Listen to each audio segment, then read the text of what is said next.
To me, math and science is not just about numbers, equations, symbols, or systems. It's about how I see my life. I grew up in the Philippines, a third world country where there's a distinct separation between the rich and the poor. The distinction is so obvious in all aspects of life, from material possessions to services, mode of transportation, access to water, sanitation, education, to name a few. Over there, kids get access to college either because the family is financially capable, or the child received a scholarship, or the family is buried in years and years of debt. Sometimes families would have to sell a piece of their property just to make ends meet.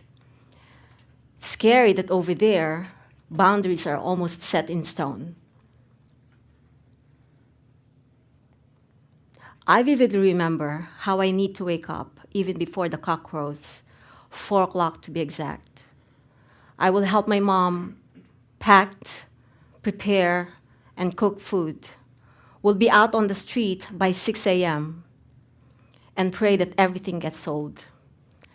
By 6:30, I'll start my way to get ready to school.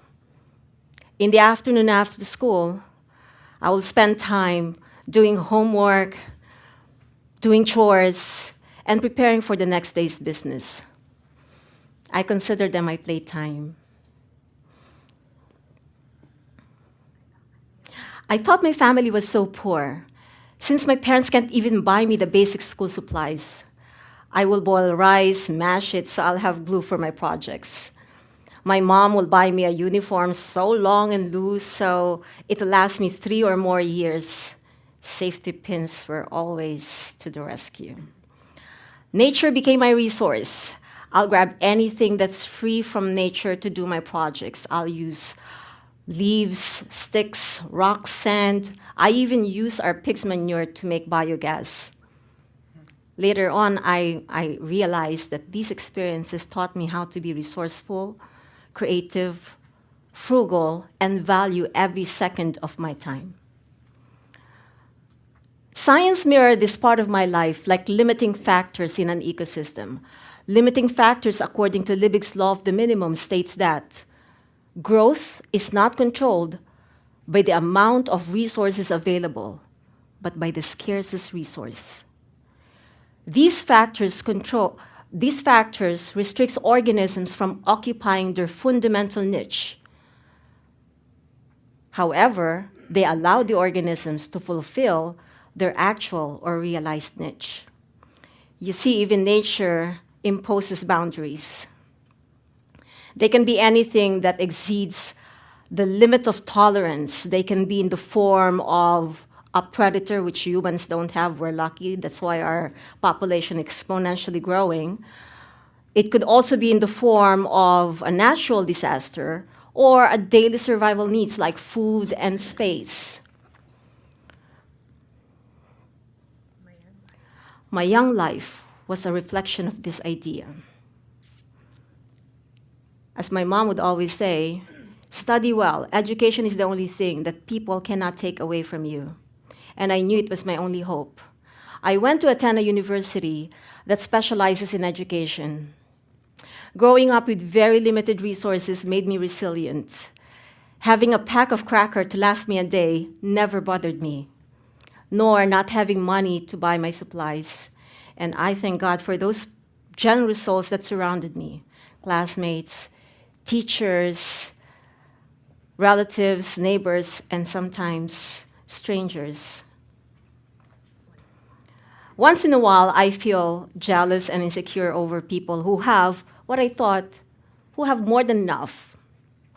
Regardless, I persevered. I got through college with the help of a scholarship and a job as a tutor and as a dancer.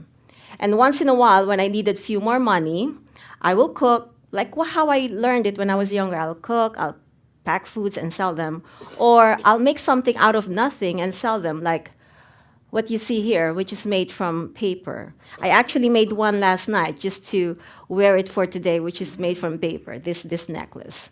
And I still make crafts like woodworks, gardening, but it's more for fun now. I finally graduated from college and became a teacher. My first calling, and I think that was my first calling for my realized niche. My experiences taught me how to deal with different people and circumstances. My students taught me things I never would have understood if I didn't become a teacher. I learned how to be patient, understanding, nurturing. They also inspired me to pursue higher education so I can increase the value of myself, and I can also be of value to them. In fact, some of them are like family and friends now.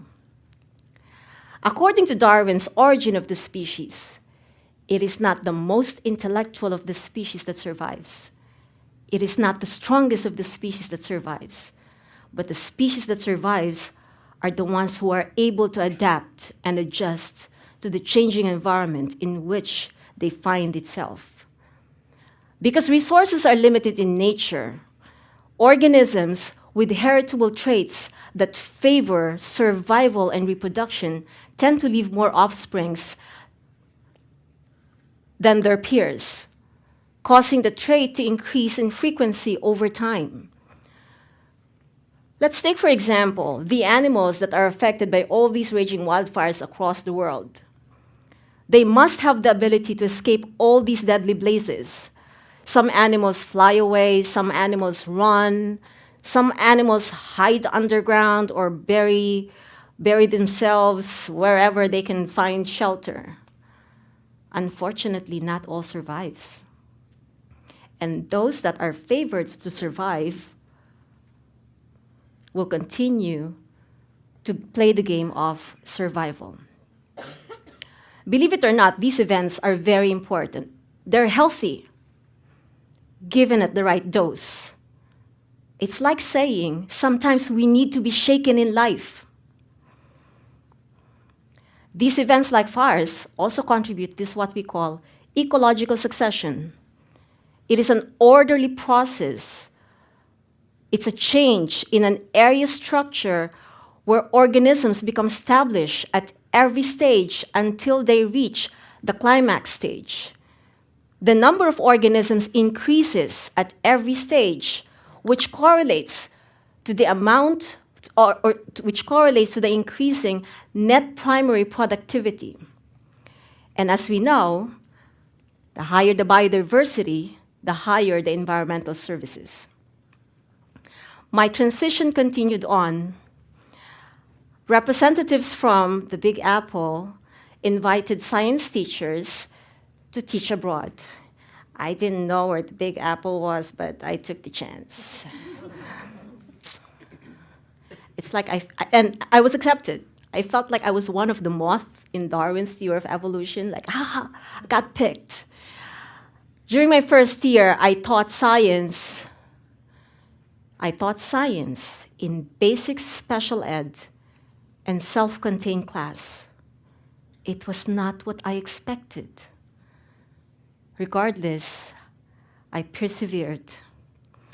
I remember the time during my first year, I took this group, my emotionally disabled group, my ED group, out on a trip. Some teachers called me crazy, and I wondered why. Later on, I learned that nobody dared to take these kids out on a trip because they're all afraid that these kids will throw tantrums. I was so glad they didn't.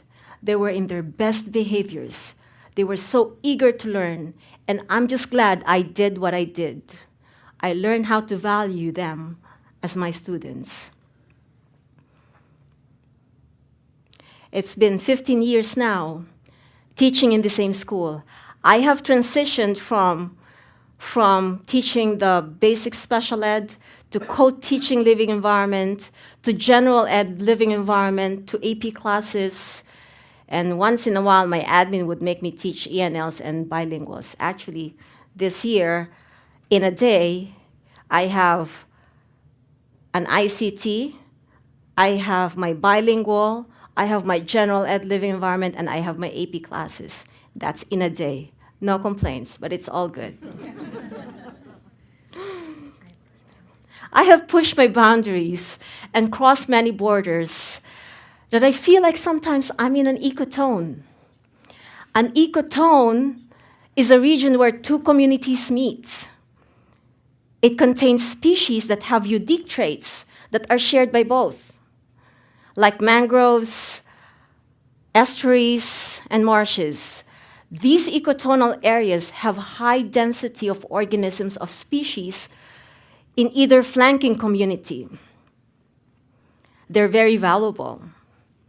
These areas provide, these transitions provide areas for foraging, for nesting, and for courtship. Just like us, just like me, we're very important. I may be like a pit stop for my students, but they surely have increased my value as a teacher. I am proud that education helped me cross many borders I never thought I could. With my students, helped me become the teacher that I am today. Thank you.